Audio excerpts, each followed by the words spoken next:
નમસ્કાર દર્શક મિત્રો, અમારી વિશેષ ચર્ચામાં હું હિતવી આપ સૌનું સ્વાગત કરું છું। ચોક્કસથી કહી શકાય કે 5 રાજ્યોના પરિણામ પર અત્યારે સૌ કોઈની નજર છે। ચોક્કસથી કહી શકાય કોરોનાના રેકોર્ડ કેસોની વચ્ચે 62 દિવસ ચાલેલી ચૂંટણી પ્રક્રિયા આજે આખરે કહી શકાય પશ્ચિમ બંગાળ, આસામ, તમિલનાડુ, કેરળ અને પોંડિચેરીના ચૂંટણી પરિણામો આવી રહ્યા છે। શરૂઆતી રૂઝાન પણ સામે આવી રહ્યા છે। બંગાળના ટોલીગંજથી ભાજપના બાબુલ સુપ્રિયો પાછળ રહી ગયા છે। અગાઉ તેઓ આગળ હતા। પશ્ચિમ બંગાળમાં નંદીગ્રામ પર પ્રથમ રાઉન્ડની ગણતરી સમાપ્ત થઈ છે। ભાજપાના શુભેન્દુ અધિકારીએ 1500 વોટની સરસાઈ બનાવી મમતા બેનર્જી પાછળ અત્યારે જોવા મળી રહ્યા છે। આગળ પણ કેટલીક સીટો પર વાત કરીએ। પશ્ચિમ બંગાળમાં તૃણમૂલ 106, ભાજપ 97, કોંગ્રેસ 6 સીટો પર અત્યારે આગળ જોવા મળી રહી છે। સાથે આસામમાં ભાજપ 29 પ્લસ, કોંગ્રેસ 19 પ્લસ સીટો પર અત્યારે આગળ સાથે જોવા મળી રહી છે। બંગાળની આસનસોલ સીટથી તૃણમૂલ સયાની ઘોષ આગળ છે અને ભાજપાના અગ્નિમિત્રા પોલ અત્યારે પાછળ ચાલી રહ્યા છે। જે પ્રકારે શરૂઆતી રૂઝાન આવી રહ્યા છે, ચોક્કસથી કહી શકાય કે આ શરૂઆતી રૂઝાનને લઈને અત્યારે देखिए, हमने शुरू से कहा है कि चाहे वो आसाम हो, चाहे वेस्ट बंगाल हो, चाहे पुडुचेरी, यहाँ हमारी सरकार बनना तय है। बाकी दो जगहों में, चाहे वो केरला है हो, चाहे वो तमिलनाडु हो, हम एक बड़ी छाप छोड़ के जाएंगे और बड़ा इम्पैक्ट छोड़ के जाएंगे, ये पक्की बात है। सर, तमिलनाडु और दोनों राज्यों में डीएमके आगे चल रही है, या ये डीएमके के साथ आपका गठबंधन था, पीछे सरकार थी, लेकिन हालत आप लोगों की पतन दिख रही है वहाँ। देखिए, पुडुचेरी में हम बहुत बड़े मात्रा से अभी लीड में है, लेकिन खैर ये जैसे मैंने कहा शुरुआती रुझान है, लेकिन पुडुचेरी में हम सरकार बनाएंगे, कंफर्टेबली बनाएंगे। हम अपनी छाप, इम्पैक्ट जो है, पहले बिल्कुल जो है ज़ीरो इम्पैक्ट होता था, वो नहीं, इस बार बहुत अच्छा इम्पैक्ट दिखेगा तमिलनाडु में भी और केरला में भी। और वेस्ट बंगाल और आसाम में हमारी सरकार बनेगी। आसाम में रिपीट होगी, बंगाल में जो है टीएमसी बिल्कुल ध्वस्त हो जाएगी और हमारी सरकार बनेगी। वहाँ कैसे? देखिए, भारतीय जनता पार्टी ने पिछले 3 साल में जितना अच्छा काम किया है, 3-3.5 साल में, हमें पूरी उम्मीद है कि चाहे उत्तर प्रदेश हो, चाहे जिस प्रदेश में भी इलेक्शन होगा, वहाँ पर हम अच्छे बहुमत से जीतेंगे। और अभी जो उत्तर प्रदेश में जो चुनाव हुए हैं, उसमें शायद जिस तरह का 2017 में रिजल्ट था, उससे शायद बेहतर ही होगा।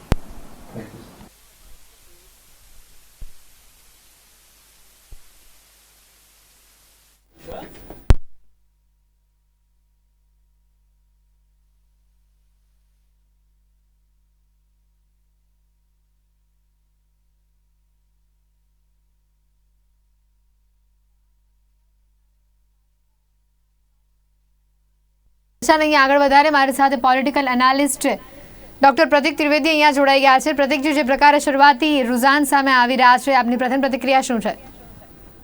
એટલે હેતવીજી, વેસ્ટ બેંગોલની ચૂંટણી આ 4 રાજ્ય અને એક કેન્દ્ર શાસિત પ્રદેશમાં એટલે સૌથી વધારે ઉન્માદ જગાવે એવી છે કે તમને યાદ હોય તો 2019માં લોકસભાની ચૂંટણી જ્યારે થઈ ત્યારે મહાગઠબંધનની શરૂઆત પણ અહીંયાથી જ થઈ હતી અને ક્યાંક ને ક્યાંક મમતા બેનર્જીનો ચહેરો હતો ને ત્યારે સંવિધાન બચાવના નારાથી જ્યારે અહીંથી મહાગઠબંધનનો પાયો નખાયો હતો, એ પછી સમગ્ર દેશમાં એક ચર્ચા હતી કે હવે વિપક્ષનો ચહેરો કોણ, કે હવે જો મહાગઠબંધન બને તો એનો ચહેરો કોણ। અને એના માટે મમતા બેનર્જી એકલાના અટુલા નેતા કહી શકાય કે જે સવારથી લઈને રાત સુધી ભારતીય જનતા પાર્ટી ઉપર ને ખાસ કરીને નરેન્દ્ર મોદી ઉપર તીખા વાર કરતા આપણને દેખાયા હતા। ક્યાંક ને ક્યાંક આ ચૂંટણી તમે જુઓ કે Bharatiya Janata party, TMC, left અને કોંગ્રેસ કરતા sitting chief minister Mamata Banerjee versus sitting prime minister Narendra મોદીની શાખની લડાઈ હોય એવું સ્પષ્ટપણે દેખાઈ ગયું છે। અને તમે જેમ તમારી એક્સપર્ટ કોમેન્ટમાં કીધું એ પ્રમાણે સૌથી વધારે ધ્યાન નંદીગ્રામની સીટ ઉપર રહેલું છે, કેમ કે નંદીગ્રામની સીટ એ મમતા બેનર્જી જે છે એની ટ્રેડિશનલ ભવાનીપુરની સીટ છોડીને શુભેન્દુ અધિકારી વિરુદ્ધ લડવા માટે સામેથી આવેલા છે। અને જો બંગાળ જીતી પણ જશે અને નંદીગ્રામની સીટ હારશે તો મને લાગે છે કે ભારતીય જનતા પાર્ટી માટે બહુ એક મહત્વની જીત કહી શકાય એવી હશે ને। અત્યારના જે રૂઝાન આવી રહ્યા છે એ પ્રમાણે 148 પર ટીએમસી અને 115 પર ભાજપ ચાલી રહ્યું છે। પણ મહત્વનો પ્રશ્ન એ છે અહીંયાથી લેફ્ટ અને કોંગ્રેસ સદંતરપણે લોકો એમને નકારી કાઢ્યા છે, લેફ્ટની વિચારધારાનો અંત આવ્યો છે। બાકી એક સમય તમે જુઓ તો, એક નાની વાત સાથે પૂરું કરું, એક સમય તમે જુઓ પણ નંદીગ્રામ જે છે કિલ્લો કહેવાતો હતો, લેફ્ટિસ્ટનો હબ કહેવાતું હતું, એ અત્યારે ત્યાંની રાજનીતિ કઈ રીતે કરવટ લેશે અને ટીએમસી નું આગામી ભવિષ્ય શું હશે અને ભારત દેશનો વિપક્ષનો ચહેરો કોણ હશે, એ સમગ્ર ઉપર વેસ્ટ બેંગોલની ચૂંટણીની પરિણામનો આધાર રહેલો છે। બિલકુલ. તો દર્શક મિત્રો, અમારી સાથે બીજેપી તરફથી વાયકે ગોહિલજી પણ આ સમગ્ર ચર્ચામાં જોડાઈ ગયા છે. વાયકેજી, સ્વાગત છે આપનું ચર્ચામાં. વાયકેજી, ત્યારે જે પ્રકારે શરૂઆતી રુઝાન સામે આવી રહ્યા છે, ત્યારે ચોક્કસથી કહી શકાય એક્ઝિટ પોલ પણ જે પ્રકારે કહી રહ્યા હતા અને અત્યારના શરૂઆતી રુઝાન બીજેપી ચોક્કસથી પોતાનો જીતનો આશાવાદ વ્યક્ત કરી રહી છે. પોંડિચેરીની વાત કરીએ તો ત્યારે જે પ્રકારે ભાજપને માઇનોર સરસાઈથી ભાજપ આગળ ચાલી રહ્યું છે, પણ બીજેપીને જીતનો આશાવાદ પૂરેપૂરો છે. સાથે જ પશ્ચિમ બંગાળની વાત કરવામાં આવે તો ત્યાં પણ મમતા દીદી વર્સિસ નરેન્દ્ર મોદી આ પ્રકારનો જે જંગ જોવા મળી રહ્યો છે, શું કહેશો? એથી અમે જે 5 રાજ્યોમાં ઇલેક્શન છે એમાં 100% નરેન્દ્રભાઈ મોદીએ જે દેશ માટે કામ કર્યું છે, માનનીય અમિતભાઈ શાહ અને નરેન્દ્રભાઈ મોદીએ, અને ગુજરાત મોડેલ જે પ્રમાણે પૂરા દેશની અંદર માનનીય નરેન્દ્રભાઈએ પ્રસ્થાપિત કર્યું છે, એના આધારે અને અમારા કાર્યકર્તાઓની અથાગ પરિશ્રમ અને જે પશ્ચિમ બંગાળની ખાસ આપણે જેમ વાત કરીએ, પશ્ચિમ બંગાળની વાત કરીએ તો જે પ્રકારે આઝાદીને એક લાંછન લાગે એ પ્રકારનો વહીવટ તંત્ર જે મમતા દીદી કરી રહ્યા હતા, એનેથી ત્રસ્ત થઈને લોકોએ 100% આ વખતે ભારતીય જનતા પાર્ટીની વિકાસની સરકારને મત આપવા માટેનું મન બનાવેલું હતું. અને આપણે વાતાવરણની અંદર પણ જોયું હશે. આજે પરિણામોની અંદર પણ આપણે અત્યારે તો શરૂઆતી રુઝાન છે, ધીમે ધીમે બપોર સુધીમાં અને સાંજ સુધીમાં ચિત્ર ક્લિયર થશે કે ભારતીય જનતા પાર્ટીની પોંડિચેરી અને કેરલામાં તો થોડું અમારી એક જ સીટ હતી, ગુમાવવા માટેનું કંઈ નથી, પણ જે પશ્ચિમ બંગાળ છે, પશ્ચિમ બંગાળમાં પણ ભારે બહુમતીથી અમે સરકાર રચીશું એવી અમને 100% ખાતરી છે. બિલકુલ પ્રતીકજી, અત્યારે કહી શકાય કે ટીએમસી અને ભાજપ વચ્ચે મુકાબલો પશ્ચિમ બંગાળમાં સ્પષ્ટપણે હતો. મોટા ભાગના એક્ઝિટ પોલમાં પશ્ચિમ બંગાળમાં મમતા દીદીની સરકાર ફરી આવશે, મમતા દીદીનો દબદબો ફરી એકવાર જોવા મળશે એવું બતાવવામાં આવ્યું છે. આપની ખાસ કરીને રાજકીય વિશ્લેષક તરીકે આપનું શું માનવું છે? એક્ઝિટ પોલ મોટા ભાગની સિચ્યુએશનમાં સાચા પડતા હોય છે. જો આજ ફરી એકવાર થયું અને દીદીનો દબદબો ફરીથી જોવા મળ્યો તો બીજેપી માટે આ કેટલું ખરાબ કહી શકાય? ના, ભારતીય જનતા પાર્ટી માટે ગુમાવવાનું કશું એટલા માટે નથી કે ભારતીય જનતા પાર્ટીએ બહુ ટેક્ટિકલી, તમે જુઓ કે 2014ની લોકસભાનું પરિણામ તમે જુઓ તો માત્ર 2 સીટ ભારતીય જનતા પાર્ટી પાસે હતી અને માત્ર 17% વોટ શેર એમની પાસે હતો. ત્યારબાદ 2016ની વિધાનસભાની ચૂંટણી આવી, એમાં તો માત્ર 3 સીટ પૂરતા સીમિત રહી ગયા હતા, માત્ર 10% વોટ શેર. પરંતુ 2019માં નરેન્દ્ર મોદીનો બીજો કાર્યકાળ જયારે આવ્યો અને નરેન્દ્ર મોદીના ચહેરાને લેફ્ટની ગવર્મેન્ટ સામે, ટીએમસીની ગવર્મેન્ટ સામે મૂકવામાં આવ્યું, ત્યારે 18 સીટ એટલે 42% વોટ શેર સાથે એક કહી શકાય કે થમ્પિંગ મેજોરિટી તરફ એ લોકો આગળ વધી રહ્યા હતા. પરંતુ આ જે 18 લોકસભાની સીટ છે એને જયારે હું વિધાનસભામાં કન્વર્ટ કરું છું તો એ ટોટલ 122 સીટ થાય છે. એટલે નરેન્દ્ર મોદીના ચહેરાનું જ માત્ર સીધું પ્રભુત્વ 122 સીટ ઉપર છે. એક એવી પાર્ટી કે જેનું પશ્ચિમ બંગાળમાં સંગઠન પૂરતું નથી, કાર્યકરો નથી, એવી પાર્ટીએ ત્યાં જઈને ત્યાંના સિટિંગ ચીફ મિનિસ્ટરને કે જે કિસાન નેતા કહેવાય છે, કે જે એક આંદોલનકારી નેતા કહેવાય છે, જેને લેફ્ટની સરકારને પત્તા જેવી રીતે ધારાશાયી થાય એ રીતે સરકારને પાડી લીધી હતી, એની સામે આટલી ફાઇટ આપી. અને મૂળ વાત એ છે કે કોંગ્રેસ અને લેફ્ટને ત્યાંથી પૂરું કરી નાખવું એ મને લાગે છે કે ભારતીય જનતા પાર્ટીની મોટી જીત છે. અત્યારે જે પ્રમાણે ટ્રેન્ડ ચાલી રહ્યા છે એ પરિણામમાં પણ પરિવર્તિત થાય તો પણ હું માનું છું કે આનો ફાયદો, આ ટૂંકું વિઝન નથી, આ માત્ર વિધાનસભાની લડાઈ નથી, પણ આનો ફાયદો કેવી રીતે 2024ની લોકસભામાં લઈ શકાય એની આ તૈયારી છે. અને એક વખત આપણે જાણીએ છીએ કે એક વખત ભારતીય જનતા પાર્ટીનો કોઈ રાજ્યમાં પગ પેસારો થાય પછી એ વેસ્ટ બેંગોલમાં ભલે મમતા બેનર્જીની સરકાર હોય પણ 5 વર્ષ સુધી ગમે ત્યારે એમના ધારાસભ્યો દલ બદલ કરી શકે છે અને એ સરકાર ઉપર સંકટના વાદળો હંમેશા ઘેરાયેલા રહે છે. બિલકુલ વાગે છે. ત્યારે જે પ્રકારની પરિસ્થિતિ છે, ત્યાં ખાસ કરીને કોરોના કાળમાં અત્યારે લોકોનું સરકાર પ્રત્યેનું રોષનું વલણ જબરજસ્ત જોવા મળી રહ્યું છે. સાથે જ 9:30 કલાકે હમણાં સમાચાર આવ્યા હતા કે વડાપ્રધાન શ્રી હાઈ લેવલ બેઠક પણ બોલાવી છે. તો ક્યાંક ને ક્યાંક કંઈક પરિવર્તન, કંઈક અલગ થવાના ભણકારા લોકોમાં વાગી રહ્યા છે. લોકડાઉનની જે પરિસ્થિતિ છે, સાથે જે પ્રકારે મદ્રાસ હાઈકોર્ટે ચૂંટણી કમિશનને જે વાત કરી હતી કે જીત ખાસ કરીને રિઝલ્ટ આવ્યા પછી કોઈ સરઘસ ન નીકાળે, આનાથી પણ કંઈક ને ક્યાંક લોકો અને કેટલાક રાજકીય વિશેષજ્ઞો કીધું હતું કે જયારે ઇલેક્શન સમય જ્યાં બધી રેલીઓ કરી એના કારણે સમગ્ર ભારત દેશમાં કેસોનો વધારો થયો, આજે આપણે ભારત એટલી ખરાબ પરિસ્થિતિમાં મુકાયું. એટલે આ બધી જ બાબતોને જોતા ક્યાંક ને ક્યાંક પ્રજામાં અત્યારે આક્રોશ ભરપૂર જોવા મળી રહ્યો છે. અને એવામાં બીજેપી જે પ્રકારે જીતનો આશાવાદ વ્યક્ત કરી રહી છે, કઈ રીતે કહેશો આપાને? જયારે ચૂંટણીઓ આવતી હોય છે ત્યારે ચૂંટણી પંચ એનો નિર્ણય લેતો હોય છે અને જયારે ચૂંટણીઓ ડિક્લેર થાય ત્યારે એક આપણા સંવિધાન મુજબ એના સમય અનુસંધાને ચૂંટણી કરવી એ પણ એક જરૂરી હોય છે. જ્યારે ચૂંટણીઓ ડિક્લેર થઈ ત્યારે એટલા કેસીસ આપણા ત્યાં નહોતા.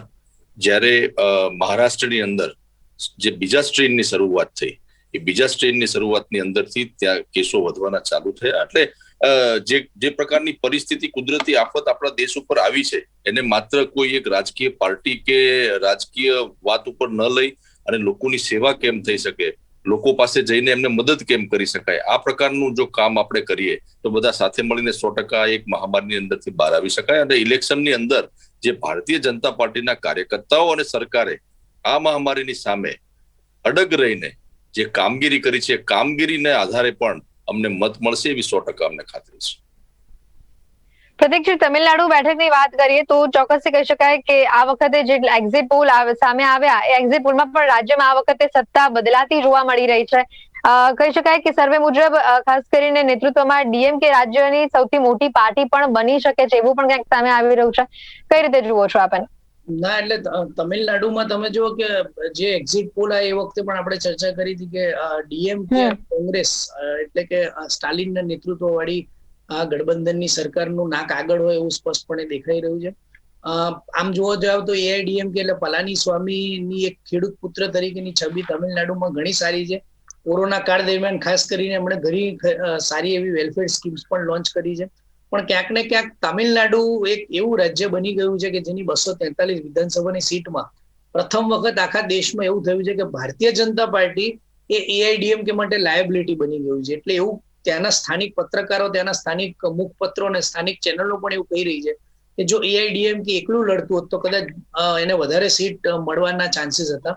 પણ ભારતીય જનતા પાર્ટીની એક જે છબી છે એન્ટી તામિલ તરીકેની ત્યાં પ્રતીત કરવામાં ડીએમકે અને કોંગ્રેસ સફળ થયું છે. એટલે તમે જુઓ કે રાહુલ ગાંધીએ, પ્રિયંકા ગાંધીએ સતત તમિલનાડુ છે, પુડુચેરી છે કે કેરલા છે, એ જગ્યાએ સભાઓ વધારે કરવાનું પસંદ કર્યું છે. અને વેસ્ટ બેંગોલમાં એમને બેકફૂટ પર કે બેક સીટ પર બેસવાનું પસંદ કર્યું છે. એટલે ક્યાંક ને ક્યાંક મને એવું લાગે છે કે ભારતીય જનતા પાર્ટીએ તામિલનાડુમાં ખૂબ જ મરણિયા પ્રયાસો કર્યા. છેલ્લે રજનીકાંતનો પણ સંપર્ક કરવાની કોશિશ કરીને ત્યાંના ગઠબંધન પ્રમાણે રજનીકાંતે તબિયતનું બહાનું બતાવીને પછી ભારતીય જનતા પાર્ટી સાથેનું ઇક્વેશન ન વર્કઆઉટ થયું. એની સામે ત્યાંના સુપરસ્ટાર હોય, કમલ હસન હોય કે દિનાકરણ હોય, એને ભારતીય જનતા પાર્ટી વિરુદ્ધ આક્રોશ વ્યક્ત કર્યો, ખૂબ જ પ્રચંડ પ્રચાર કર્યો. એટલે મને લાગે છે કે ડીએમકે અને કોંગ્રેસનું નાક 100% તામિલનાડુમાં આગળ છે. બિલકુલ ભાગ્યશ્રી, ખાસ કરીને ગત વખતે આસામમાં એનડીએને પ્રથમવાર સત્તા મળી હતી, પરંતુ 12 સીટો જીતીને ભાજપાને સત્તા અપાવવામાં મદદ કરનાર બોડોલેન્ડ પીપલ્સ ફ્રન્ટે આ વખતે કોંગ્રેસ અને લેફ્ટ સાથે હાથ મિલાવ્યો છે. તો આસામમાં બીજેપીની પકડ ક્યાંક ને ક્યાંક વધુ છૂટી રહી હોય એવું દેખાઈ રહ્યું છે. શું કહેશો? ત્યાં દ્રવિડનના નાદર ખ્રિસ્તી જેવા જાતિવાદી તામિલનાડુ અત્યાર સુધી અંદર લડવામાં જ આવી રહ્યું છે. જાતિવાદના જો રાજકારણમાંથી બહાર આવીને ત્યાંની જનતા જો રાષ્ટ્રવાદને સ્વીકારશે તો 100% ભારતીય જનતા પાર્ટીની સરકાર બનશે. અમે તો માત્ર વિકાસવાદ અને રાષ્ટ્રવાદની સાથે જ જે કઈ પ્રકારે ચૂંટણીઓ લડવાના અમારા મુદ્દા હોય, મુખ્ય મુદ્દો વિકાસનો હોય છે. એટલે વિકાસ અને રાષ્ટ્રવાદ આ બંનેને જો સાથે લઈને ત્યાંની જનતા એનડીએને સ્વીકારશે તો 100% અમારી સરકાર બનશે એવો હજુ પણ મને વિશ્વાસ છે. પણ જે પ્રકારને ખાસ કરીને પરિસ્થિતિઓ રચાઈ રહી છે, એક્ઝિટ પોલ સામે આવી રહ્યા છે, અને છતાં પણ બીજેપીનો જે કોન્ફિડન્સ અત્યારે જોવા મળી રહ્યો છે, ક્યાંક ને ક્યાંક રાજકીય વિશ્લેષકો પણ કહી રહ્યા છે કે જે પ્રકારનું અત્યારે ખાસ કરીને બે પાર્ટી એકબીજા વચ્ચે હાથ મિલાવે અને ક્યાંક ને ક્યાંક બીજેપી સામે એક ટક્કર ઉભી કરે કાંટાની, તો એનાથી બીજેપીને નુકસાન ચોક્કસથી થઈ શકે છે. તો આપને નથી લાગતું કે આસામની જે મેં વાત કરી એમાં ક્યાંક ને ક્યાંક બીજેપીને ઘણું મોટું નુકસાન થશે? સંઘર્ષ તો દરેક ઇલેક્શનની અંદર હેતુ હોઈ શકે. સંઘર્ષથી આગળ આવવાનું માત્ર 2 સીટમાંથી 303 સીટ જે આવી હતી એ સંઘર્ષથી ચાલુ કરીને ત્યારે જ આવી હતી. એટલે જ્યાં પણ ભારતીય જનતા પાર્ટીની સરકાર, એનડીએની સરકારો છે અને નથી, ત્યાં સતત માત્ર ને માત્ર ત્યાંના લોકો માટે આ રાષ્ટ્ર એક થાય અને વિકાસવાદનો જે સ્વાદ છે એ આ દેશના દરેક લોકોને મળે એ હેતુસર અને સેવાના હેતુસર અમે દરેક રાજ્યમાં અમારી સરકાર હોય એ પ્રકારનું સ્વપ્ન લઈને માનનીય નરેન્દ્રભાઈ અને અમિતભાઈ કામ કરી રહ્યા છે. અને મને એમના નેતૃત્વ ઉપર અને એમની કાર્યશૈલી ઉપર પૂરો ભરોસો છે કે આ દેશના દરેક રાજ્યની અંદર એક દિવસ ભારતીય જનતા પાર્ટીની સરકાર હશે. તામિલનાડુમાં પણ અમારી જ એનડીએની સરકાર હતી અને આ વખતે અમારા અથાગ પ્રયત્નો છે કે ભારતીય જનતા પાર્ટીની સરકાર ફરીથી આવે અને લોકો વિકાસવાદ અને રાષ્ટ્રવાદને આધારિત રાખે.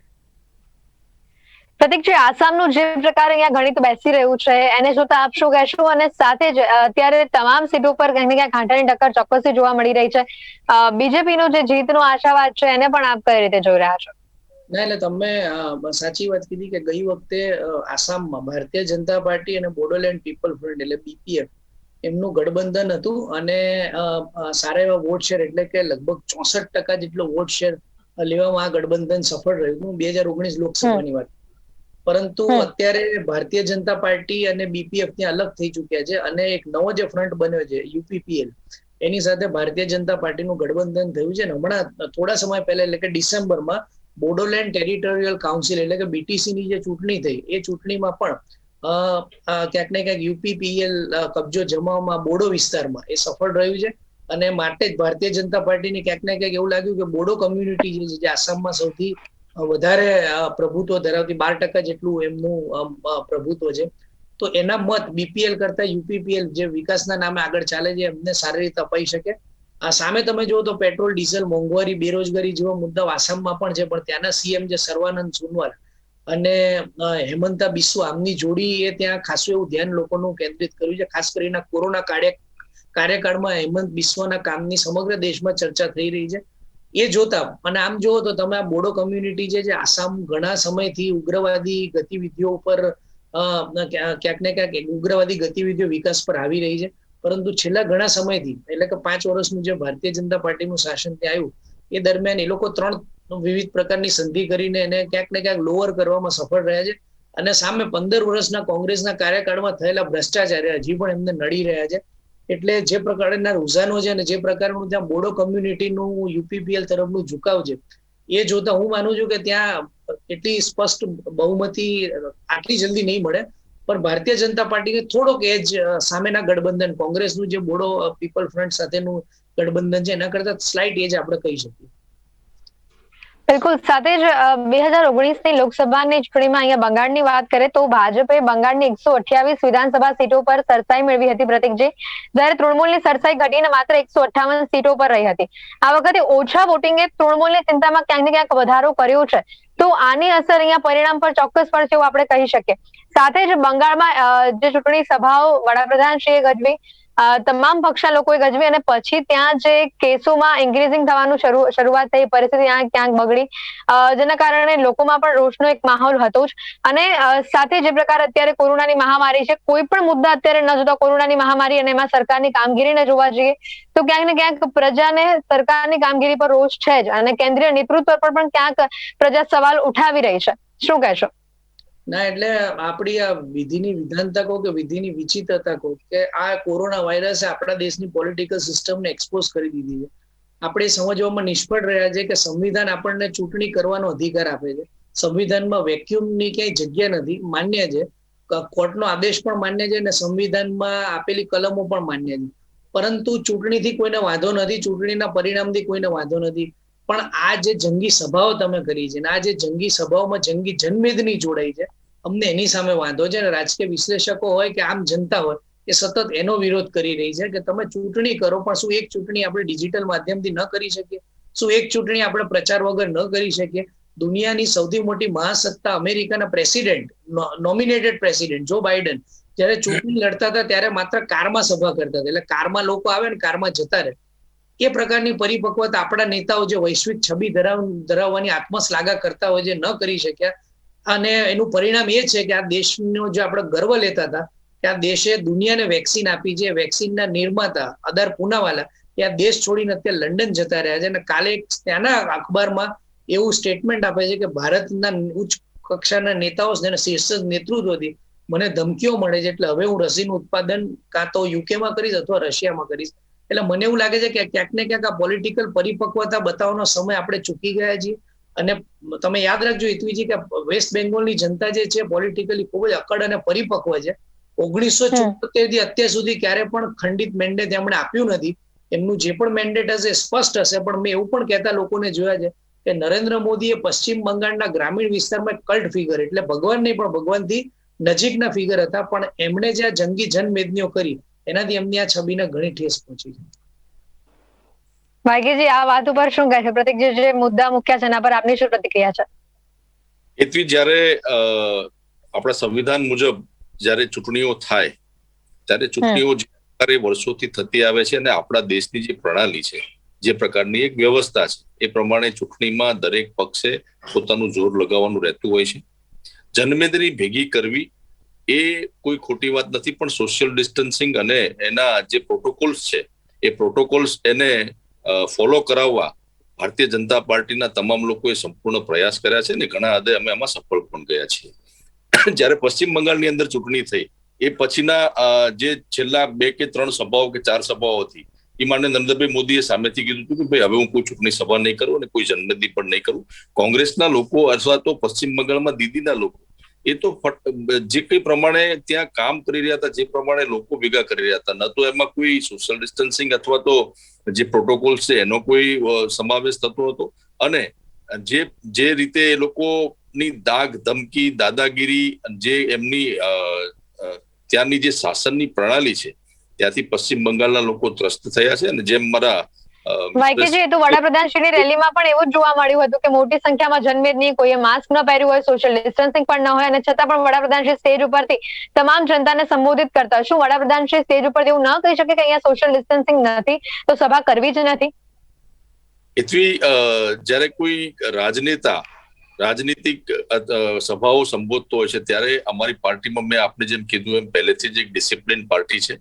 એટલે વર્ષોથી અમે જે કઈ કાર્યકર્તાઓ એને સ્પષ્ટ રીતે કહેતા હોઈએ છીએ કે આપણે સોશિયલ ડિસ્ટન્સિંગનું પાલન કરીએ. અને માનનીય નરેન્દ્રભાઈ મોદી પોતે જ આઇકોનિક છે, એમને પણ તમે ક્યારેય માસ્ક વગર નહીં જોયા હોય. જે કઈ માસ્ક પહેરે એ સાદું અને ખમચો પણ પહેરે, એટલે જે માણસ સામાન્ય માણસ છે, મજૂર માણસ છે, એને પણ એ પરવડે અને એ પણ પોતે પ્રોટેક્ટ થઈ શકે એ પ્રકારના આઇકોન પણ માનનીય નરેન્દ્રભાઈ મોદી આપતા હોય છે.